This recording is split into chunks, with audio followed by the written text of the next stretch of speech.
I would want you to probably choose words that are much more detrimental than just saying it's a sad state. We are in a serious case.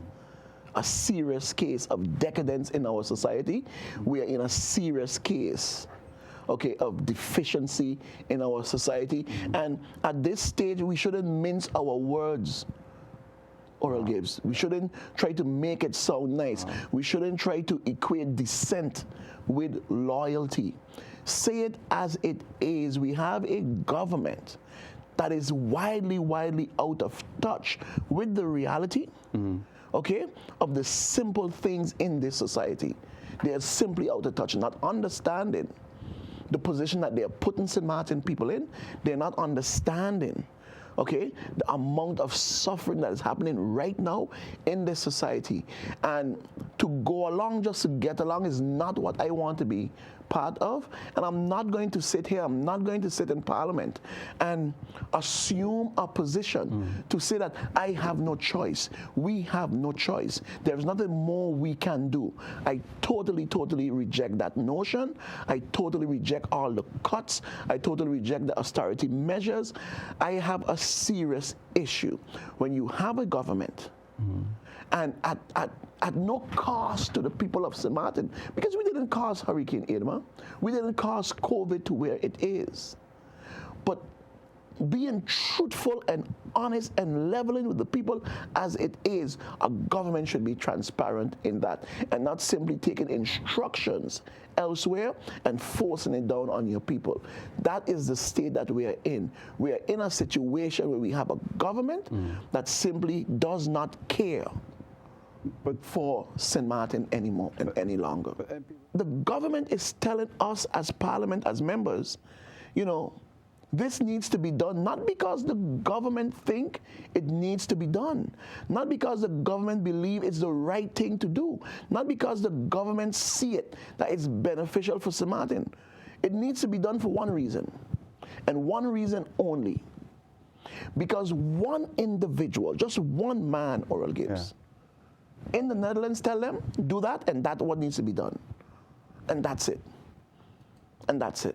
But you know these. Okay, and nothing in this country, when you make mention of it being temporary, okay, it's temporary. And that's the problem with these three laws. There is no end date in sight. There is no time frame in sight. There is no moment that this is where it's going to stop until here. No, there is nothing. It's until further notice. Not even your government can tell you, but for how long? How long are you going to withhold civil servants vacation pay? How long are you going to keep holding the vacancy health when the audit chamber told you it's illegal that you're doing? So now there is none for 2021, there is none for 2022, and there is none until further notice. What does further notice mean? There is no bonuses, there is no gratuity, there is no remunerations, and it's all until further notice. But the notion that they are giving is, we ain't touching your base salary. But that's a ridiculous idea. Because by cutting their bonuses, by cutting their vacation pay, by cutting the remuneration, that is all part of the salary. But isn't that the Dutch government is trying to curb spending in St. Maarten? What does that mean? Curb spending for what? How is curbing spending adding to reform? One doesn't match the other. If you're going to reform, then let us reform the tax office. If you're saying that we have a compliance problem, okay, that's great. Then come and help us reform the tax office so we can bring compliance up to par. But what does compliance have to do with a 12.5% cut across the board? What does it have to do? Yeah. What does one have to do with the other? And then when you ask the government, did you do a study on the impact of 12.5% in our society? No. Where did the 12.5% came from? We don't know. We didn't do nothing that came from Holland. Who in Holland did a study? Do they know our standard of living? Do they know the cost of living? Do they know house rent in St. Maarten? Do they know the bank interest rates in St. Maarten?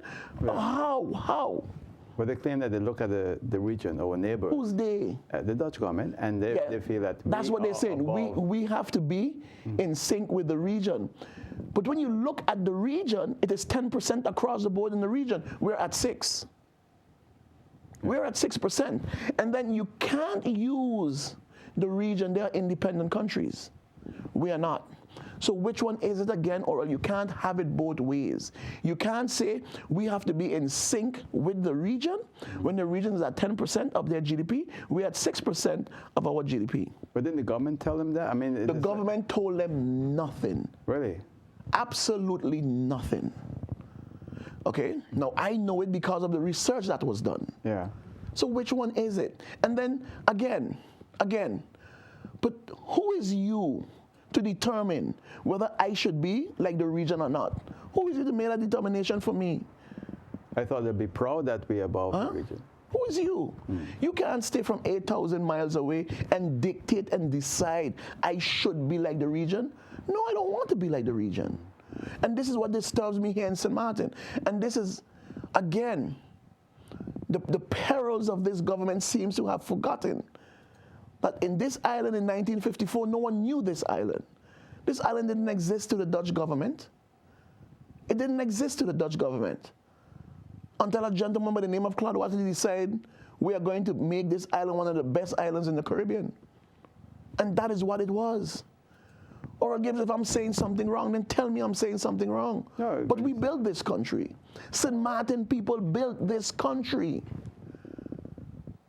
And then we had those that came from St. Kitts and came from Dominica and came from the neighboring island and worked hard in this country and built it to where it is. We have forgotten that today we see no way out and everything is to beg for money.